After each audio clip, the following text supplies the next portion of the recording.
العالمين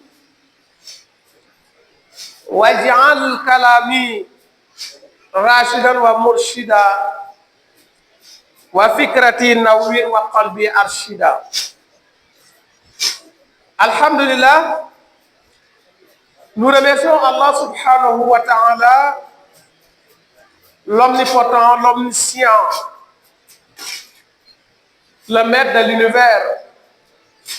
Renouvelons nos prières sur le sceau des prophètes, Sayyidina Muhammad sallallahu alayhi wa sallam. Que la paix soit sur lui, sa famille, ses compagnons.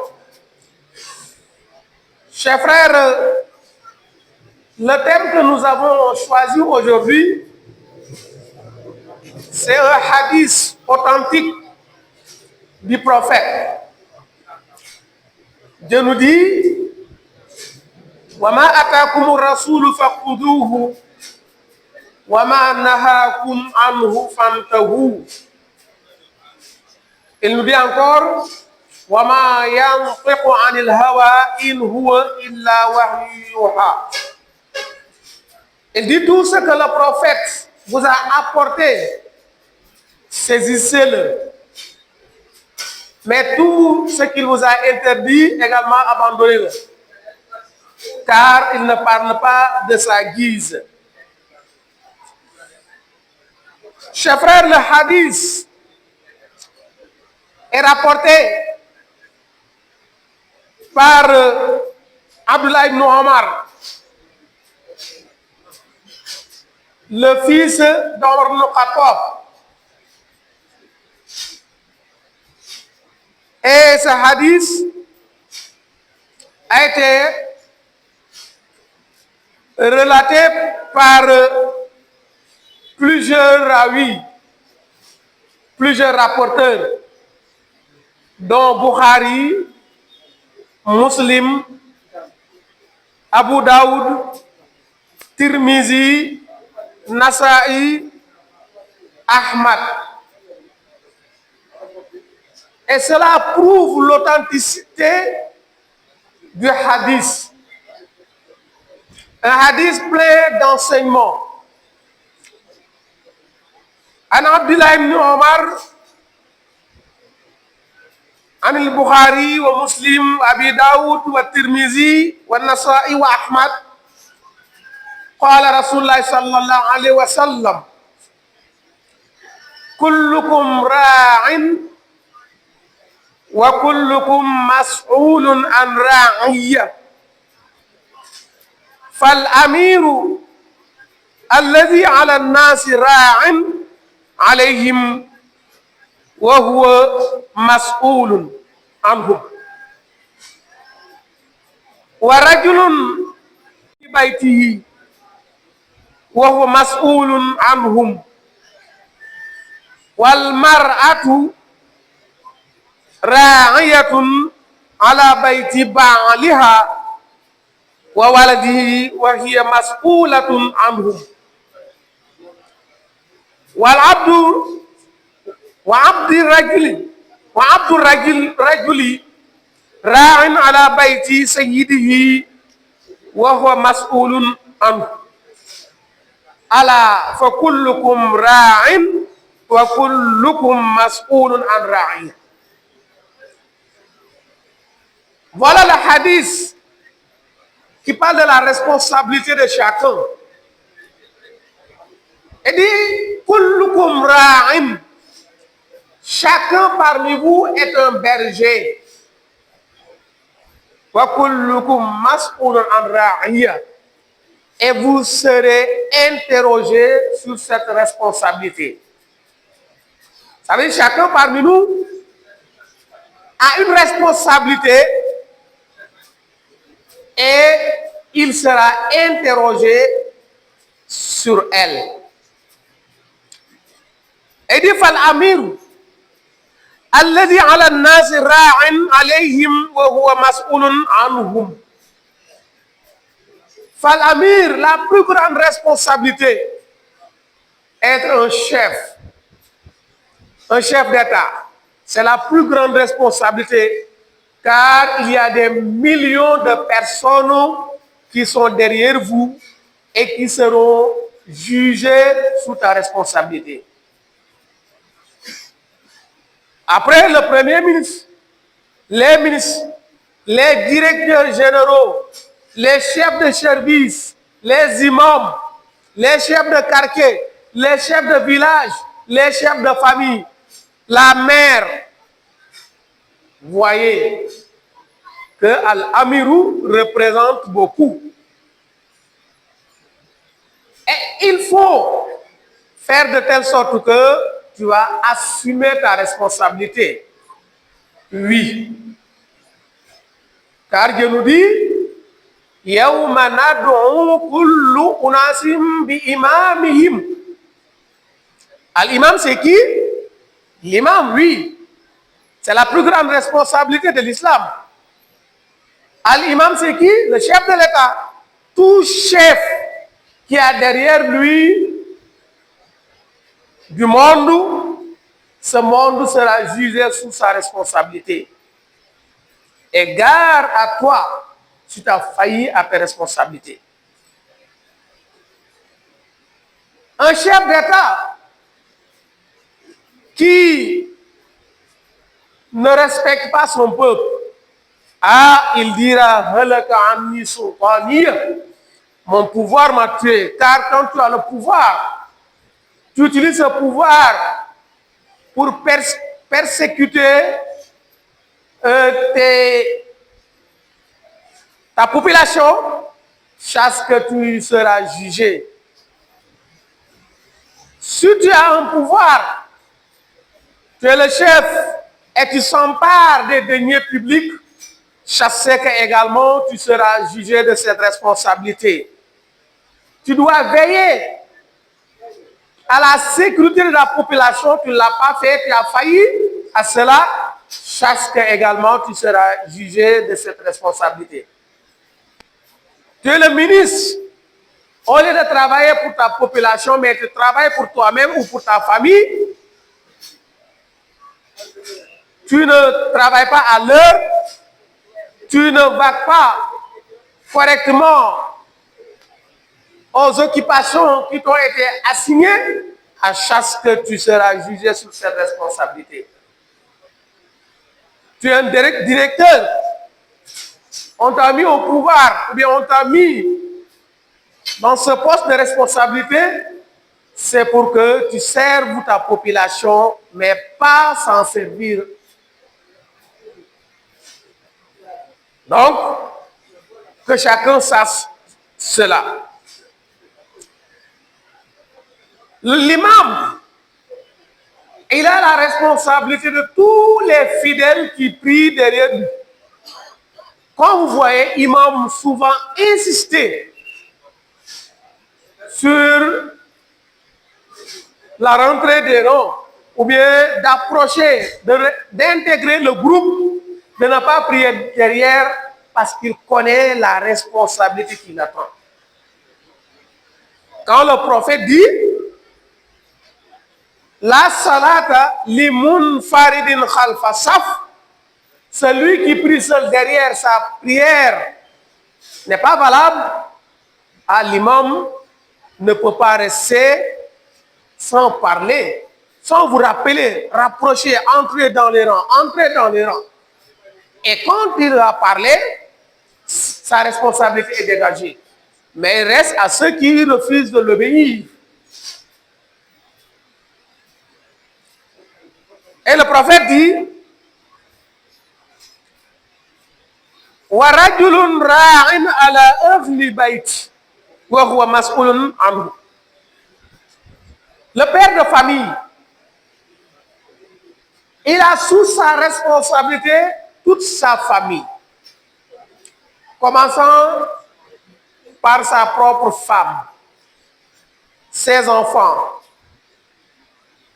même les enfants qui sont sous couvert de lui, même sa servante.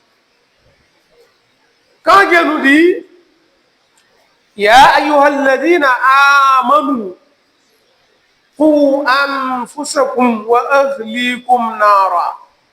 وقودها الناس والحجارة عليها ملائكة غلاظ شداد لا يعصون الله ما أمرهم ويفعلون ما يؤمرون صدق الله العظيم.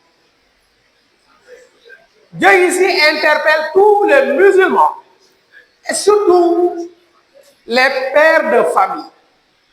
Pour anfusakum, préservez-vous de l'enfer.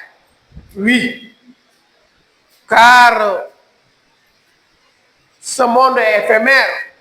On va quitter ce monde et on va aller dans un autre monde. Et il n'y a que deux endroits, le paradis et l'enfer. Donc se préserver de l'enfer, c'est d'adorer Allah subhanahu wa ta'ala. C'est de prendre la voie de la guidance. Et Dieu dit, wa ahlikum, également votre famille, préservez-la de l'enfer. Comment? Il faut respecter il faut assumer ta responsabilité. Car les enfants sont innocents, étant petits. Et c'est toi qui as la lourde responsabilité de les léguer l'islam pour qu'ils soient des musulmans, pour qu'ils apprennent le Saint-Coran. Oui, c'est un devoir pour tout musulman d'enseigner, d'apprendre sa famille, ses enfants, le Saint-Coran. L'enfant peut tout apprendre. La première chose qu'il doit apprendre, c'est le Saint-Coran pour connaître sa religion. J'ai l'habitude de dire souvent, à l'âge de 3 ans, on amène l'enfant à la case des tout petits. Après, c'est le maternel. Après, l'école primaire. Après, l'école secondaire. Après, l'université. Pendant les samedis et dimanches, on dit cours de renfort. L'enfant n'a pas le temps d'aller faire le marabout, apprendre le Saint-Coran. Les vacances, on dit cours de vacances, colonie de vacances. Quand l'enfant va apprendre, et souvent même, vous voyez certains parents payer très cher pour que l'enfant fasse l'école de football, ou l'école de basket, ou l'école d'équitation. Et pourtant, il n'est même pas prêt pour payer 5 000 francs pour que l'enfant apprenne le Saint-Coran. Mais il peut payer 15 000, 20 000, 30 000 pour qu'il apprenne le football, pour qu'il apprenne le basket, pour qu'il fasse l'équitation. Il peut payer 50 000, 100 000, même plus, pour que l'enfant aille à l'école. L'école privée même, souvent même, il préfère que l'enfant aille à l'école privée qu'à l'école publique. Parce que c'est eux ou bien qui respectent le programme de plus. Quand l'enfant va apprendre sa religion. En même temps, il avance en âge. Après l'université, c'est direct l'Europe ou bien les États-Unis pour que l'enfant aille continuer ses études. Quand l'enfant va apprendre sa religion. On m'a raconté une histoire, il y avait 2 frères. Le grand frère, lui, il a fait l'école française jusqu'à aller en Europe, jusqu'à finir toutes ses études. Il revient. Le petit frère, lui, il a appris le Saint-Coran. Il l'a mémorisé. Il a appris les sciences religieuses. Il a tout appris, lui. Et lui aussi, il est revenu. Ils sont dans la maison. Le père a constaté que à 4 heures du matin, le petit frère se lève, prend ses ablutions, lire le Coran, jusqu'à l'heure de la prière, il se rend à la mosquée. Après, il va faire ses zikrs. Lire comme ça. Le grand frère, lui, se réveille à 10h, 11h.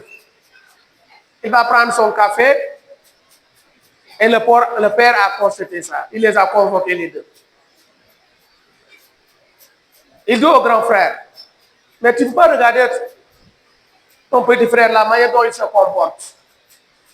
Il se lève très tôt pour prier. Et regardez comment il est pieux. Et toi, tu ne pries même pas. Tu fais ton café, tu prends ta cigarette, même devant moi. Et écoutez la réponse de son fils. Il lui dit, Père, lui, c'est toi qui l'as rendu ce qu'il est, mais moi aussi, c'est toi qui m'as rendu ce que je suis. Car c'est toi qui m'as amené à faire l'école, aller en France, continuer mes études sans m'apprendre la religion. Tu ne m'as jamais appelé à la prière. Donc, j'ai ce comportement. Et lui aussi, c'est toi qui l'as appris le Coran. Il a appris la religion. Donc, eux, ce sont les religions qui l'ont éduqué. Moi aussi, ce sont les non-religions qui m'ont éduqué. Et voilà, qui sème le vent récolte la tempête.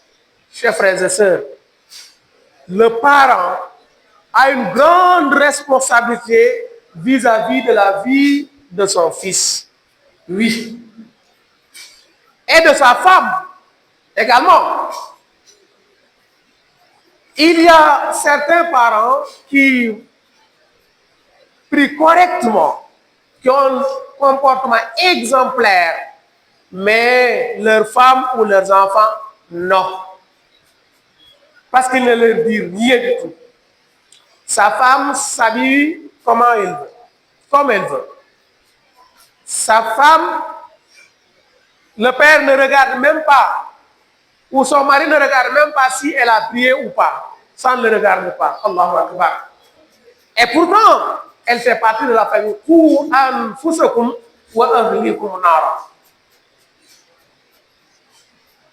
Même la servante qui travaille avec vous, elle est sous ta responsabilité. Est-ce qu'on s'en veille?